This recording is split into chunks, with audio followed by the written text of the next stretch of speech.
The Lord is ready to communicate with us as we are ready to listen. And this episode of the experience of Nebuchadnezzar follows from our last night meditation that he had completely reversed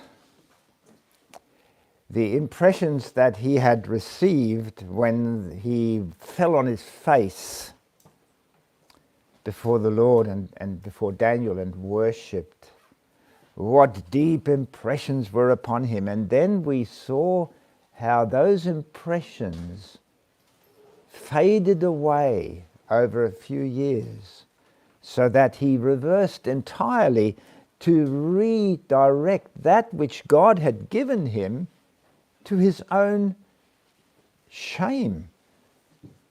That he began to call upon people to worship the image that was all gold now. And we came to the conclusion, wouldn't we have given up on him by that time? That he had been so powerfully impressed, and he reversed himself entirely from that. And we learned a very important lesson from that last night, that God doesn't give up on people who have already demonstrated a deep respect to him, but turn apparently against those convictions. God knows the heart.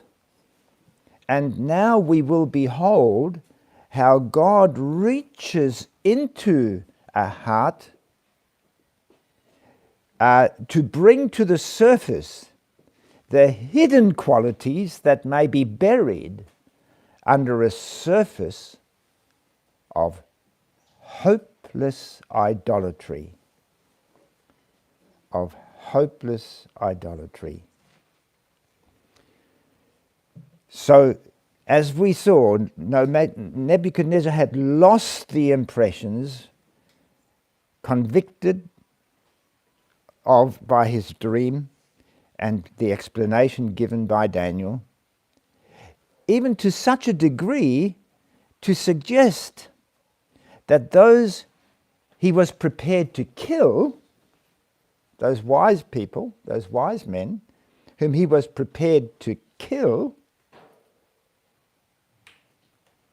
that he now listened to them again. And they encouraged him to reverse his devotion to God back to himself again. And he had promoted these Daniel and his three friends to high positions as judges and as counselors in his dominion. And now he calls together all these rulers, all these sheriffs, all these people to go and worship before the image. And we pick up the story here from Daniel chapter 2. Daniel chapter 2, we read from verse 48 and 49.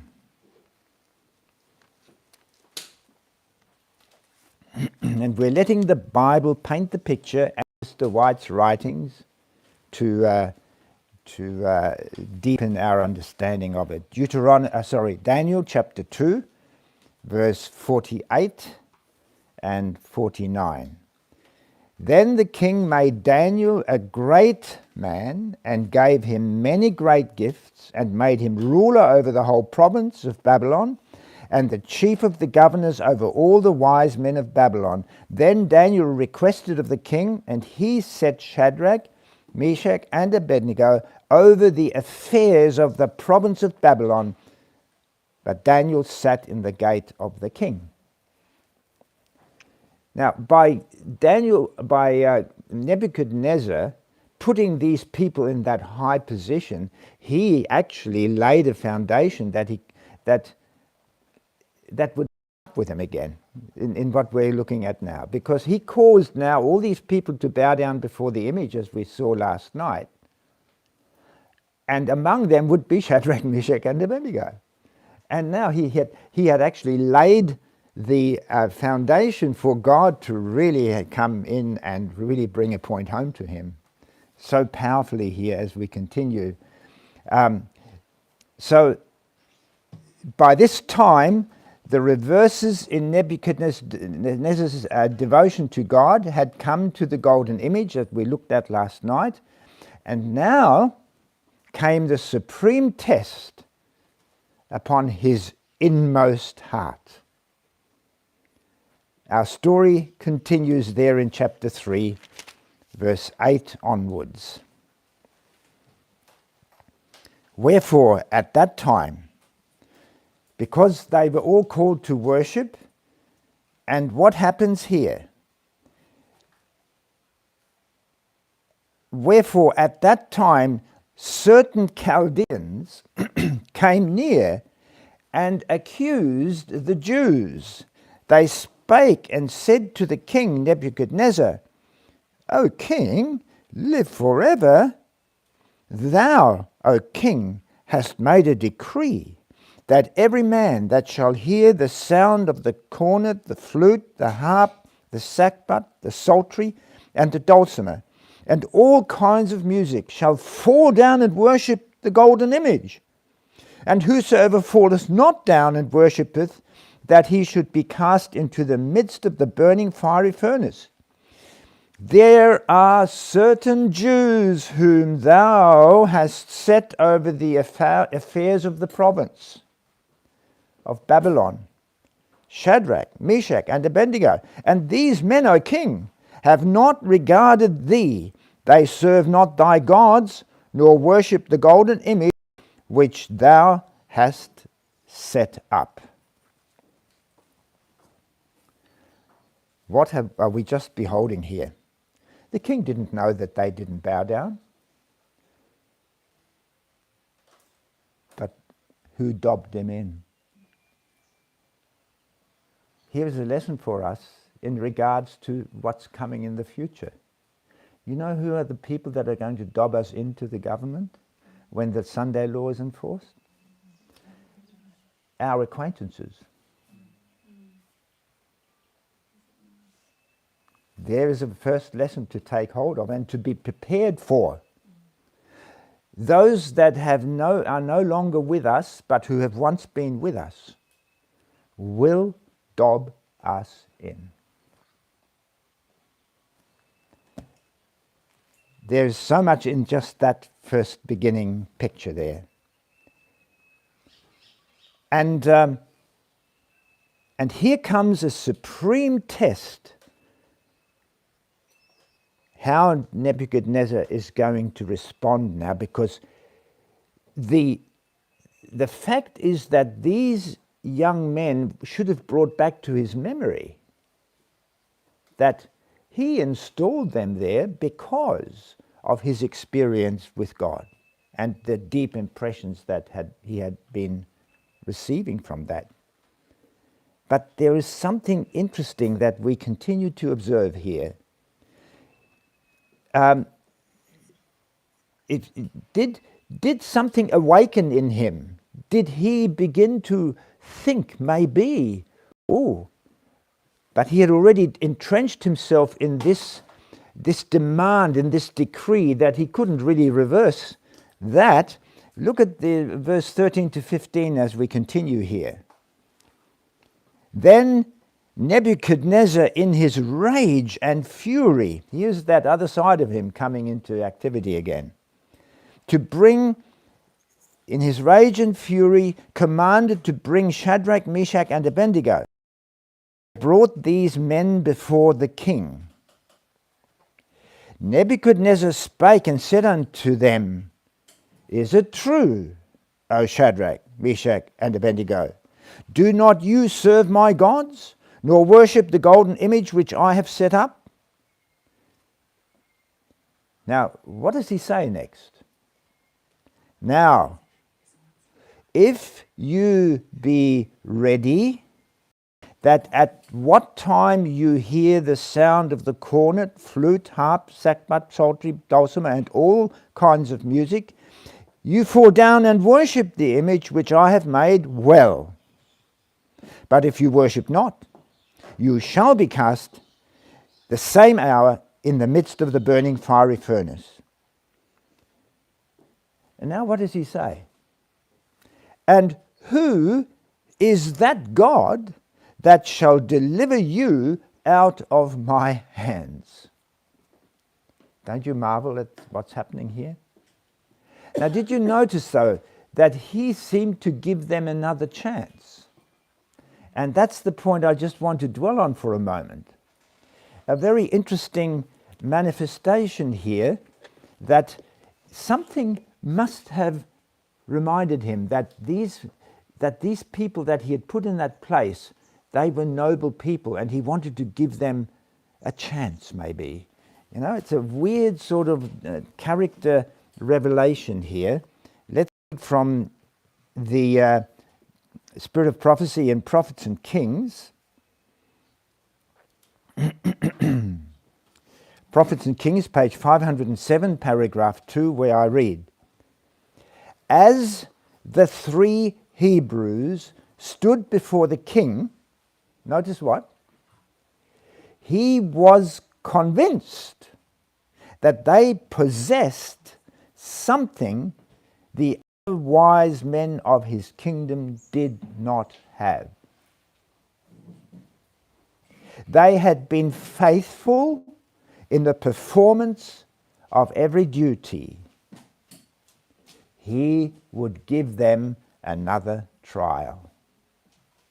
If only they would signify their willingness to unite with the multitude in worshipping the image, all would be well with them. He gave them another opportunity because he sensed that, of course, these were these special people whom God had used. So he had some memory. But can you see how when a person is bent in a certain direction, you can't change them? Is that so in your own experience? Where you've pushed on regardless of what you knew, and then afterwards you come flat against a brick wall. Oh dear. This is what the lesson that we are to take upon ourselves at this time from this lesson. Learn from this. That don't put your head down and go for it, but go back to your last impression and let that govern you. Nebuchadnezzar was still to learn that lesson. And we may still have to learn that lesson too. In this process of recovery. Because God still does keep on bringing things to our mind, even though we are doggedly moving on in our own direction. He does. But we go like that. We push it aside because it doesn't suit my present thrust that I want. That was Nebuchadnezzar's experience right there. And so he wanted to give them another chance. And that's the thought here. How unbending a mind that has been set in a direction to concentrate on a singular objective. That's what we often do. We've got a singular objective and I can't bend my mind back away from that thing. We've got to push it through to its end, and then we suffer the consequences. And we're seeing that now in Nebuchadnezzar's experience. Let's just read there, Acts chapter 28, verse 27. Acts chapter 28, verse 27. A very relevant statement. For the heart of this people is waxed gross, and their ears are dull of hearing, and their eyes have they closed, lest they should see with their eyes, and hear with their ears, and understand with their heart, and should be converted, and I should heal them. Isn't that what we're looking at in Nebuchadnezzar's experience? When we are set on a particular track, we don't even hear. God is trying to speak to us, but we are deliberately blind. I don't want to hear that. Whenever you're corrected in your life by the Word of God, do you really want to hear that? Remember last night, he did not cherish what the Lord was trying to communicate to him, even though he was convinced that the Lord was saying it, but he didn't cherish it. And so here is our meditation.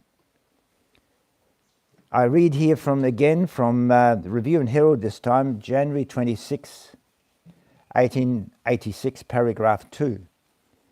There is a disposition.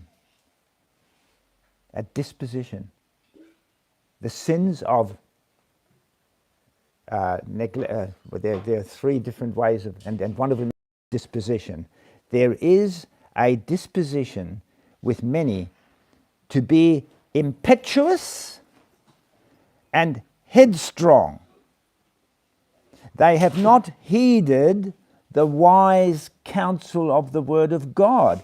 They have not battled with self and obtained precious victories. And their proud, unbending will has driven them from the path of duty and obedience. That's what we're seeing in Nebuchadnezzar, and that's the lesson we want to take to ourselves.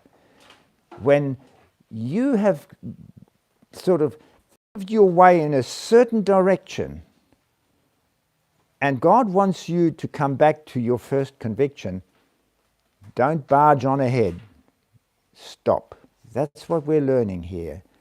But we're looking at, if we don't stop, does God give up on us? And that's another thing that we've got to learn out of this now.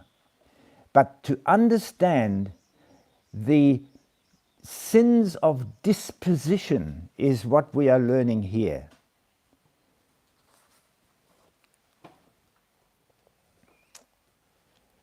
Can God do something when I am doggedly moving on in my own path, and the convictions I used to hold, I am pushing aside?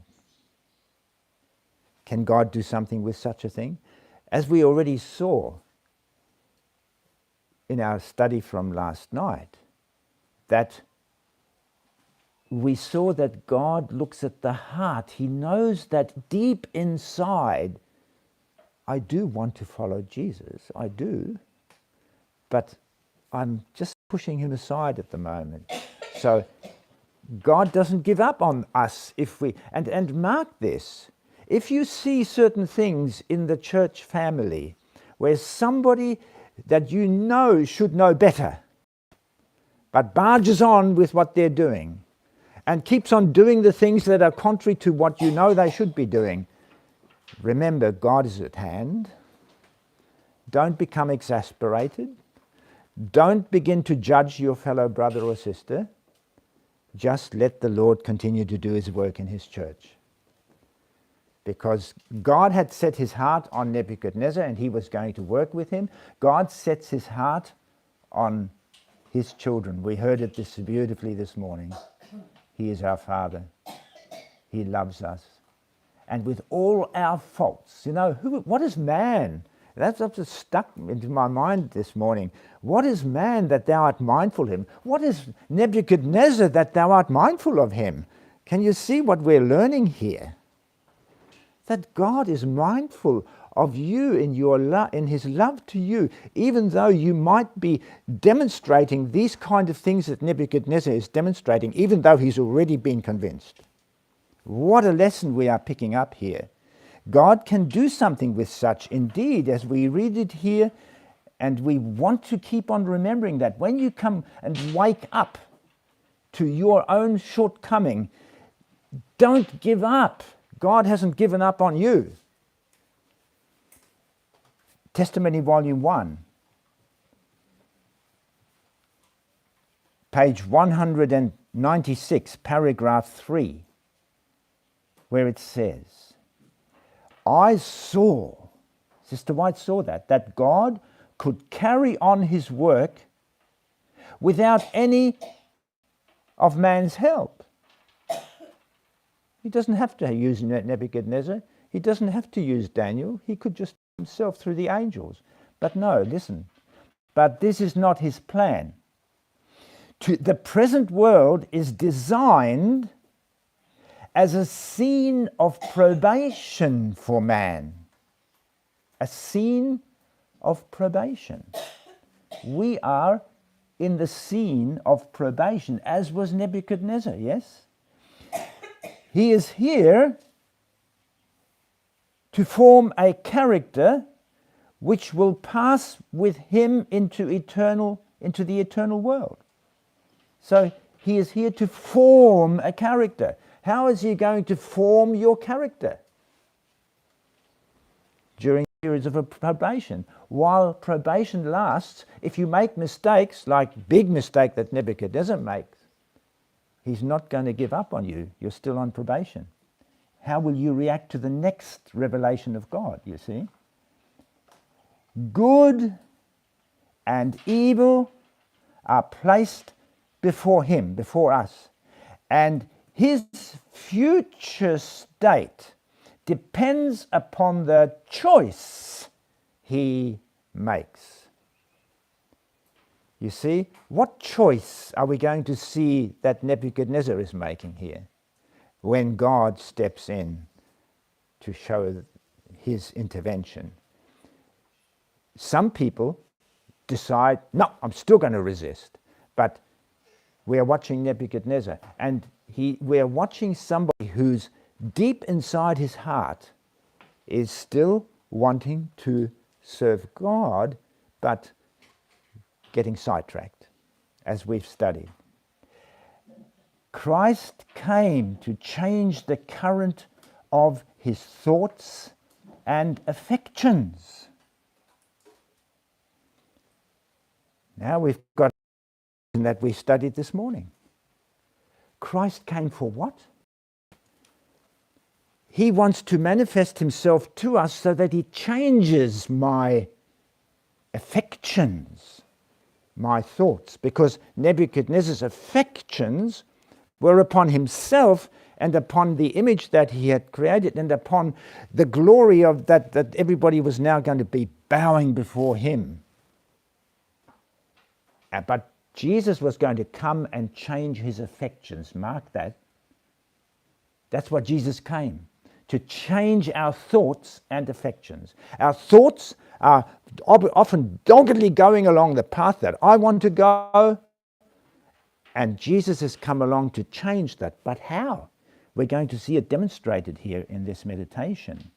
Christ came to change the current of his thoughts and affections. His heart must be removed from his earthly treasure and placed upon the heavenly. That's what God is demonstrating in Nebuchadnezzar. Yes, his heart must be removed from his earthly treasure and placed upon the heavenly. So even though you've been convicted of something, where's your heart still? Is it still on some earthly thing? Oh, the Lord has shown me that. He's really fine-tuning my own experience continually, because there are certain things that I still enjoy on this planet, and I attach my affections to that. And the Lord is showing me that's the affection. It doesn't leave you in a very good state, does it? No, Lord, I'm letting it go. I'm still learning that, and we're all learning it, whether we admit it or not. You've got to come to the understanding that your earthly attachments must be detached and completely attached to Christ, so that he is all to you. Nothing else gets in the way. I'm speaking of my own experience here, but I'm learning it. Are you? Let's learn it. And we're seeing it demonstrated here. Let's read also Manuscript Releases, Volume 9, to further gain the impact of this lesson that we are observing in Nebuchadnezzar. Page 61 of 9MR, paragraph 2, it says, "Ministers have been presented to me with their course of action and their character before they were converted." Now, there's a very, very important lesson here. Ministers who before were converted, they had the hardest and most incorrigible, the most unbending, the most stubborn character. And yet, every one of these traits of character was what they needed in the work of God. We don't want to kill that. So what Nebuchadnezzar had in pushing on regardless is actually a good trait when it's converted. That's what we're reading here. Another important lesson. What a meditation here.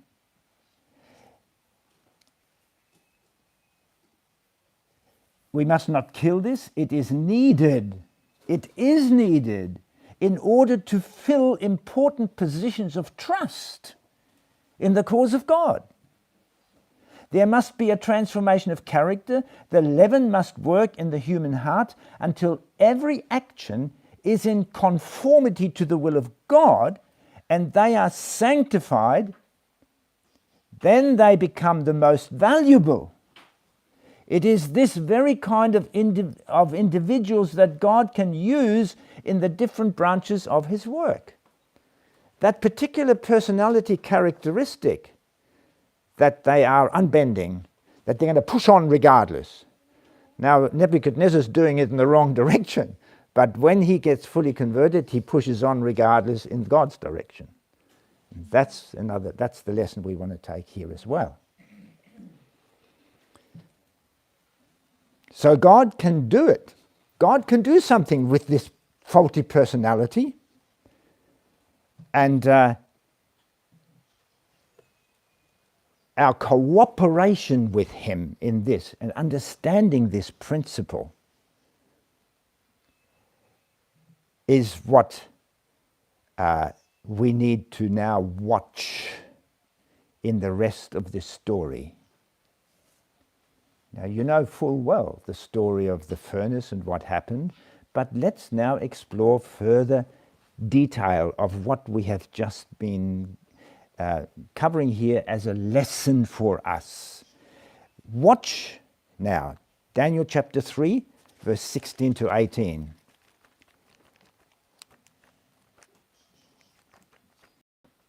Because we are seeing the demonstration of how God uses this dogged method and swings it around to his glory.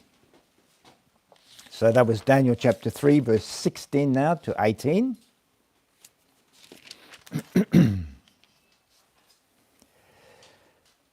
Shadrach, Meshach, and Abednego, after he had given them an opportunity, they said, "Don't even bother." But notice how carefully they spoke to him. Shadrach, Meshach, and Abednego answered and said to the king, "O Nebuchadnezzar," they were very respectful, "we are not careful to answer thee in this matter.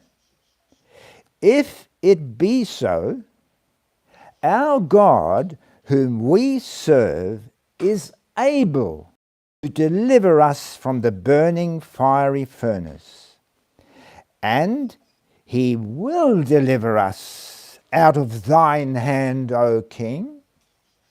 But if not, be it known unto thee, O king, that we will not serve thy gods, nor worship the golden image which thou hast set up." We're going to have to face the Sunday law. And how are we going to answer them? Notice respect, but notice the faithfulness to God, contrary to what man is demanding in this answer. And this manner of communication now God will use to deal with Nebuchadnezzar. I love the spirit of prophecy's enlargement of this, but before that, let's go on from 19, how the impetuous nature of Nebuchadnezzar now goes into full force. How does he react? Then was Nebuchadnezzar full of fury, and the form of his visage was changed against Shadrach, Meshach, and Abednego. Therefore he spake and commanded that they should heat the furnace 7 times more than it was wont to be heated. And he commanded the most mighty men that were in his army. Who? The most mighty men that were in his army, to bind Shadrach, Meshach, and Abednego, and to cast them into the burning fiery furnace. Then these men were bound in their coats, their hosen, and their hats, and their other garments, and were cast into the midst of the burning fiery furnace. Therefore, because the king's commandment was urgent, and the furnace exceeding hot, the flame of the fire slew these men that took up Shadrach, Meshach, and Abednego.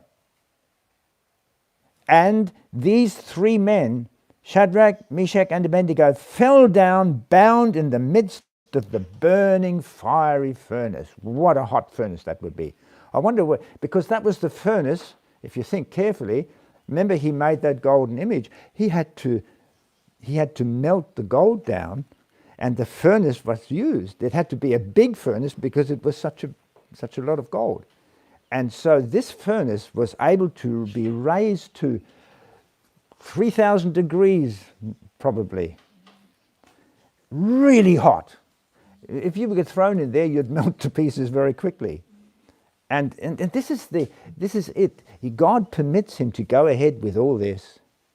And he says, now I can show Nebuchadnezzar something. I love him. I'm going to help him here. Can you see the whole reverse of thinking? Yeah? My thoughts are not your thoughts.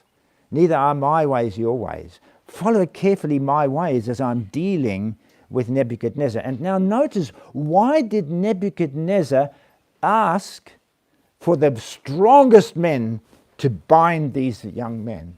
Why? Here is a very powerful revelation. Because he knew something. There were certain things still in his mind from his past experience with God's teaching of him. In Bible Commentary, Volume 4, I read it, page 1169, paragraph 6, where it says, "These faithful Hebrews possessed great natural ability." I'm sorry, I'm reading from paragraph 1. It's paragraph 6. "When the king saw that his will was not received as the will of God, he was full of fury, and the form of his visage was changed against these men." Now notice, what can happen to a person that Jesus is saving? What can still happen in that person? Notice there, it says, satanic attributes made his countenance appear as the countenance of a demon. Have you ever met the countenance of a demon? And you think that's a lost case? Not with this case. So important to remember. Don't draw wrong conclusions. The Lord is at hand. So here he was, really infuriated, and his countenance that of a demon, and with all the force he could command, he ordered that the furnace be heated 7 times hotter than it wont, and commanded who? The most mighty men to bind the youth and cast them into the furnace Why? He felt that it required more than ordinary power to deal with these noble men. His mind was strongly impressed that something unusual would be interposed in their behalf, and his strongest men were ordered to deal with them. He used all the might of humanity to counteract God. And what happens? Those mighty men die because they got too close to the furnace, and it killed them. And those 3 young men fell in there, and what happened to them? Let's go on reading verse 24 and 25. John, did you just say that King Nebuchadnezzar, he used those men for that reason, but because he thought in his heart that something... That's what I read. ...was going to happen. Something was going to happen that was supernatural, and he thought, I'm going to stop it by these strong men. In case they slipped out from, if it was a weaker men, they might have slipped out, and he had all sorts of fears. So he obviously was going to do the best he could to prevent anything from happening to save them. Now we are looking at an event here of human revelation that looks so hopeless that it could ever be saved. Let it sink in. Whenever Satan comes to you and gives you a picture about yourself and you think, I can never be saved, don't you believe it? Look at this. Because God can step in and do something to help you, as he's helping Nebuchadnezzar now. Because what happened next? Verse 19 to 23, it says, then was we read that already. We want to read 24 and 25. Then Nebuchadnezzar the king was astonished, and rose up in haste, and spake and said unto his counselors, did not we cast 3 men bound into the midst of the fire? They answered and said unto the king, true, O king. He answered and said, lo, I see 4 men loose, walking in the midst of the fire, and they have no hurt. And the form of the 4th is like the Son of God.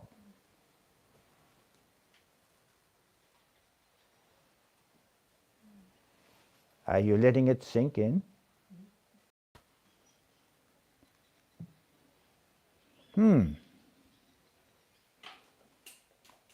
God's doing something here.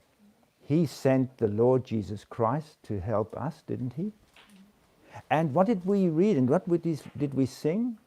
To change our minds and our affections, Jesus came. And here we are seeing it demonstrated. Jesus came.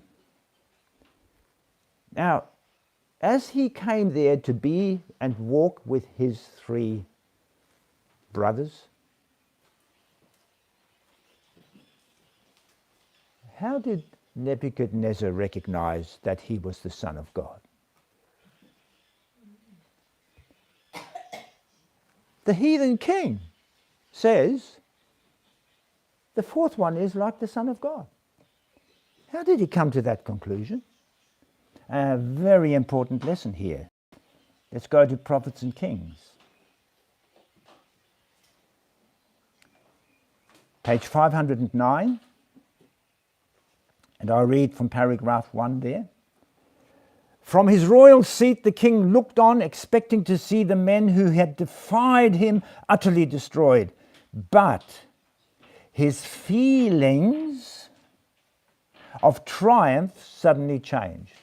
His emotions, right? Jesus came to change the emotions and the thoughts. It suddenly changed. The nobles standing near saw his face grow pale as he started from the throne and looked intently into the glowing flames. In alarm, the king, turning to his lord, said, "Did not we cast 3 men?" You know what we read there. "I see 4, and the 4th is like the Son of Man." How did the heathen king know what the Son of God was like? The Hebrew captives filling positions of trust in Babylon had, in life and character, represented before him the truth. How? In life and character. When asked for the reason of their faith, they had given it without hesitation, plainly and simply. They had presented the principles of righteousness, thus teaching those around them of the God whom they worshipped. They had told of Christ the Redeemer to come. And in the form of the 4th, in the midst of the fire, the king recognized the Son of God. Do you know what we are called to be? Sons of God. And like these young men, they gave the king a knowledge by their demeanor and by their kind of effluvia, atmosphere of heaven, the actual demonstration of the Son of God. And as he sees a 4th person there, he recognizes, oh, that's whom they represented. That's the Son of God then. Missionary work, yes? Totally different to what we expect. Just another quick statement from the youth instructor there from April 26. It says the similar thing, but another little beautiful attachment to it. Youth instructor, April 26, 1904, in paragraph 4, where it says, "When Christ manifests himself to the children of men, an unseen power speaks to their souls. They realize that they are in the presence of the infinite one." They realize that. "Before his majesty, kings and nobles tremble and acknowledge the living God is above every earthly power. The Hebrew captives had told Nebuchadnezzar of Christ, the Redeemer that was to come, and from the descriptions thus given, the king recognized the form of the 4th in the fiery furnace as the Son of God." What a high calling has been given us to represent, and when we are standing in the courts, God's people in Babylon must see Jesus in us so that they will come out of Babylon. These are the important lessons we are to gain here. To know that when we go through these excruciating times of even Jacob's trouble, that we will see and remember these things that we are studying here. Make them your own, and you can see it. It's not just announcing, we are watching it happening. You know, we have poor memories, don't we? But you don't forget your experiences, do you? You don't have to remember the theory of the truth, you have to remember the experience of that truth. And then you will never forget it. And we are now being led through the experiences that Nebuchadnezzar eventually retained for eternity, which we're going to meet him if we're faithful. He's going to be in heaven. Just think about it. So, he recognized the Son of God. And if we are called to go through that furnace for Christ's sake, what can we look forward to? Those 3 young men, what did they experience? Jesus walking with them in the fiery furnace. Doesn't that tell the whole story of the gospel? Jesus came into the fiery furnace of our experience. What a story is there. And I read from our high calling.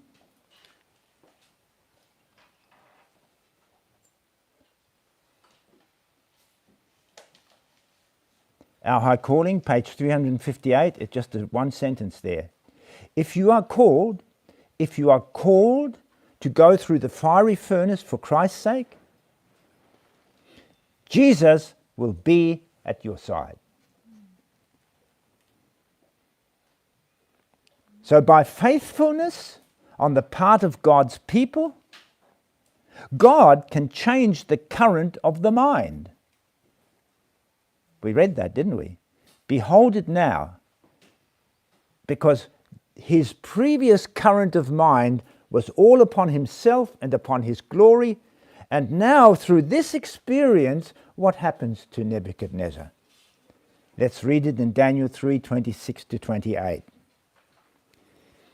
Then Nebuchadnezzar came near to the mouth of the burning fiery furnace and spake and said, Shadrach, Meshach, and Abednego, you servants of the Most High God, come forth and come hither. Then they came forth out of the midst of the fire.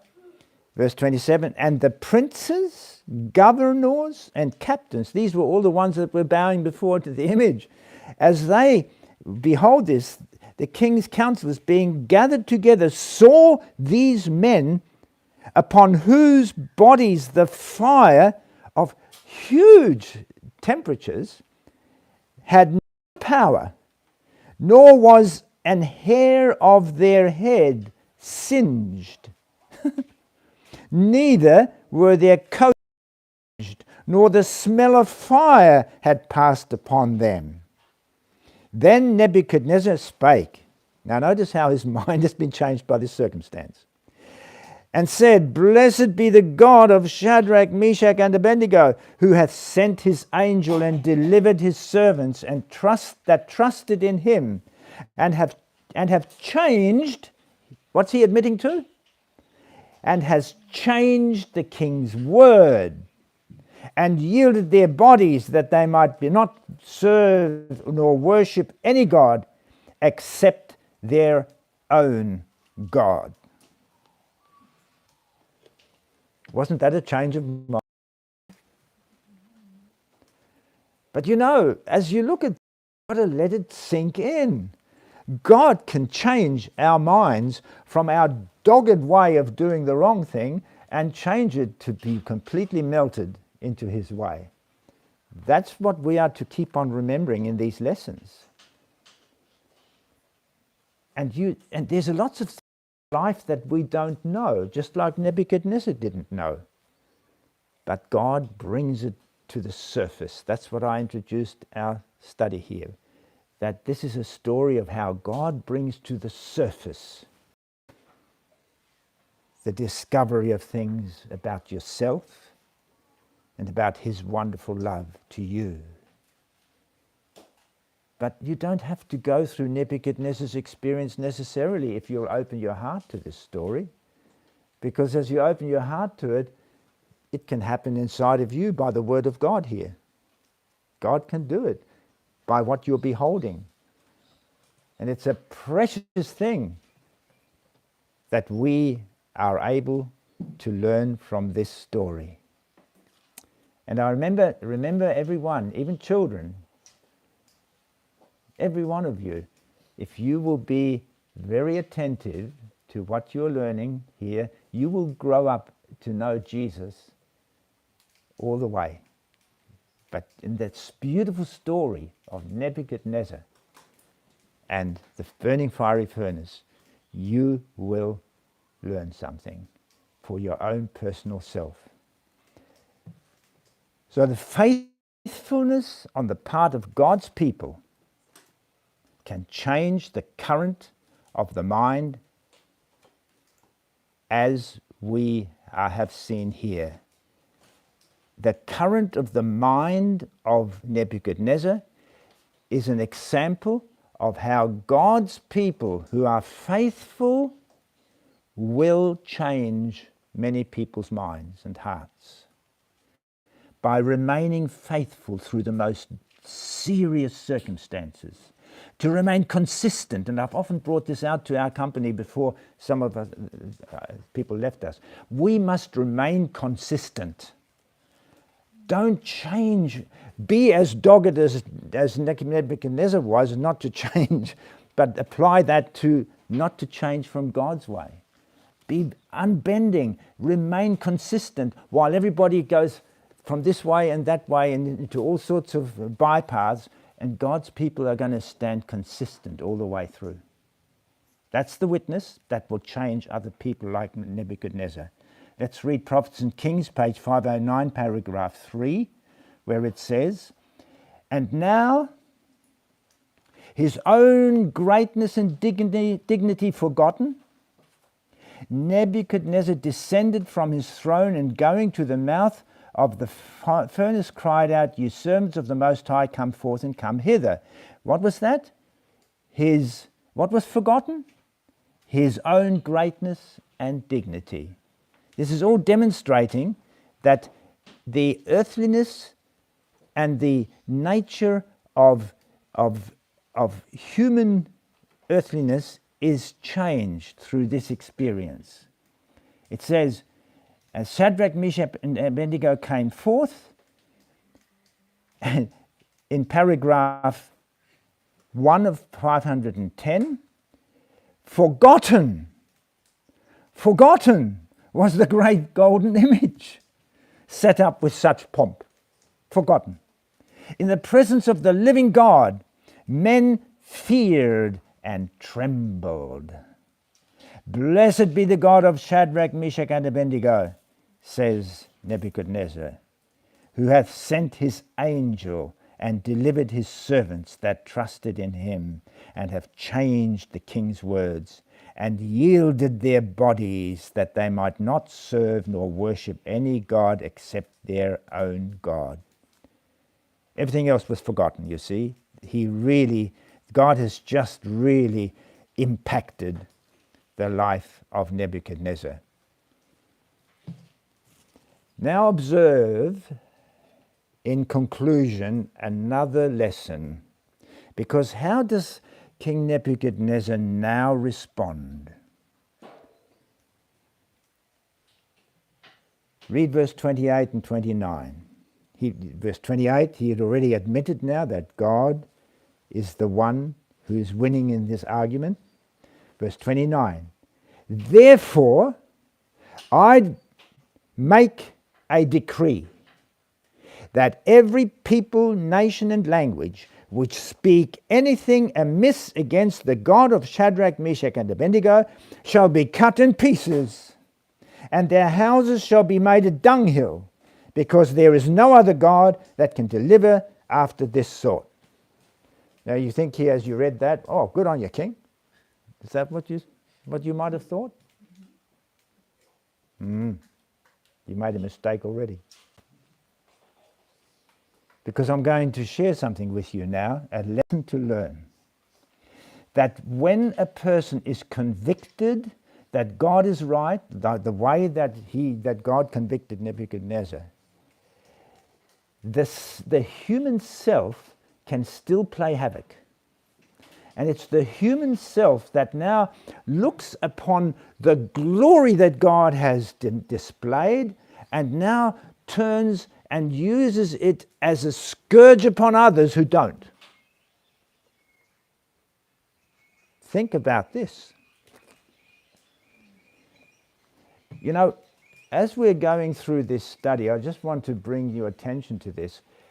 If you don't catch everything, you know, sometimes we spend a lot of time in taking notes and we still miss the important thing because we're concentrating on what we're doing.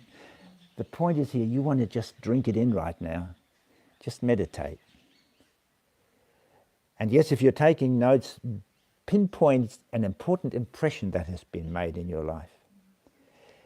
Drink in this important message here that you might be a devout follower of Jesus Christ, and others are not, And what are you in danger of doing? Exactly the same as Nebuchadnezzar now, who's been so deeply impressed. There was in him still a grain of earthliness. Yes? We are getting an understanding of earthliness now. Ever wondered what earthliness was that still has to be burned out of our system? Here it is. That little grain of natural human self that comes forth here. I'm honoring God, and in my honor to God, I am doing something earthly.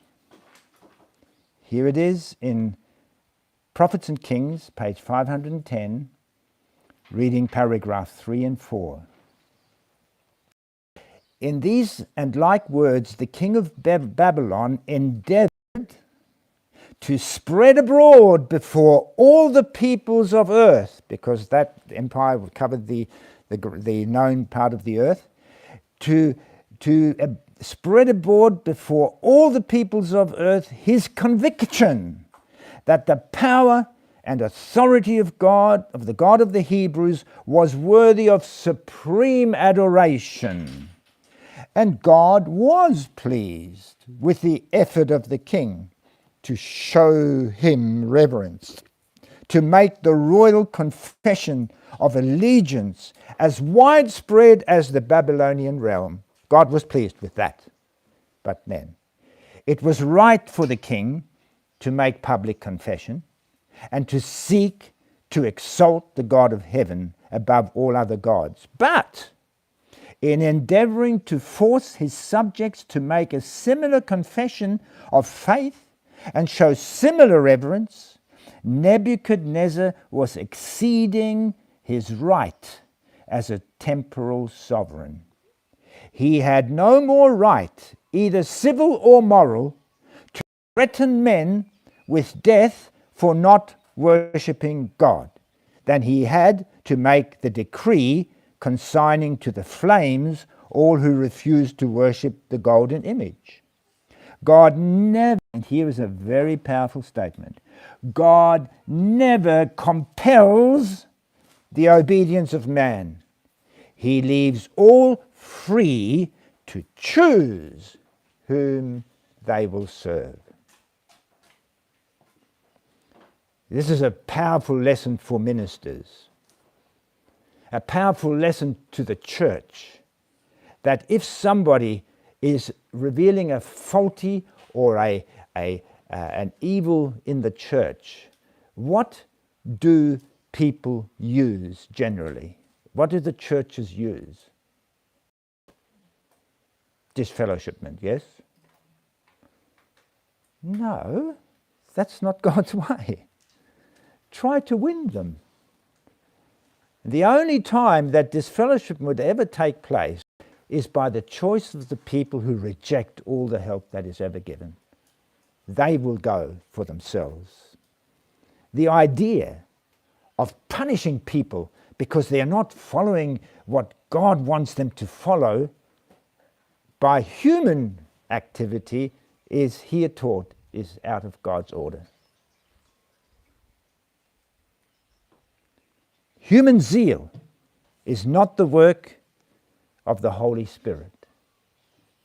Did you notice that? Let's read it there in Romans chapter 10, verse 2. Romans chapter 10,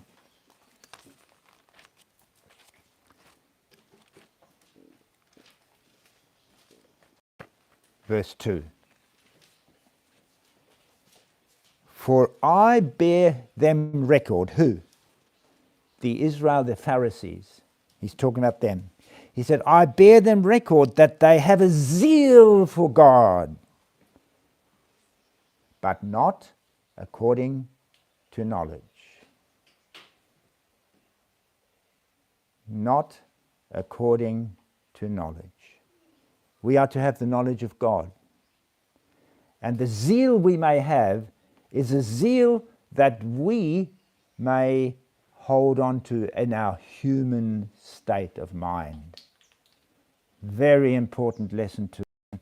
And I'm going to conclude with 3 quotes from the Spirit of Prophecy, Testimony Volume 5, page 305. There is in human nature a tendency to run to extremes, from one extreme to another entirely opposite. Haven't we just discovered that in Nebuchadnezzar? Many are fanatics. They are consumed by fiery zeal which is mistaken for religion. But character is the true test of discipleship. Have they the meekness of Christ? Have they his humility and sweet benevolence? Is the soul temple emptied of pride, arrogance? Oh, that's a big word for me. That has to be completely removed out of my system, completely. Right? These are where you can become an arrogant Christian. Did you know that? Yes. Meekness, humility, sweet benevolence. Is the temple emptied of pride, arrogance, selfishness, and censoriousness? Ever heard the church censoring? Censoriousness doesn't meet the situation. If somebody needs to be recovered from a sin, how do you do it? Censoring them? No. That's human wisdom. If this is not cleaned, if not, they know not what manner of spirit they are of. They do not realize that true Christianity consists in bearing much fruit to the glory of God. What's God's glory? My glory is character. That's the word for glory in the Bible. Character. Others go to an extreme in their conformity to the world. There is no clear, distinct line of separation between them and the worldling. If in one case men are driven away from the truth by harsh, censorious, condemnatory spirit, in this they are led to conclude that the professed Christian is destitute of the principles and knows nothing of the change of the heart or character. Wow. Isn't the Spirit of Prophecy full of illumination? Bible Commentary, Volume 7, page 961, paragraph 8. You may manifest great zeal in the missionary effort, and yet, because it is corrupted with selfishness and tastes strongly of self, it is naught in the sight of God, for it is tainted, corrupted, a tainted, corrupted offering. What was that? Wasn't that what we saw in Nebuchadnezzar?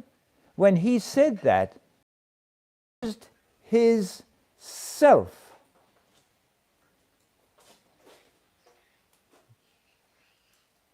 He used his self to rule God's conviction. So important here that we take that in. We read it there.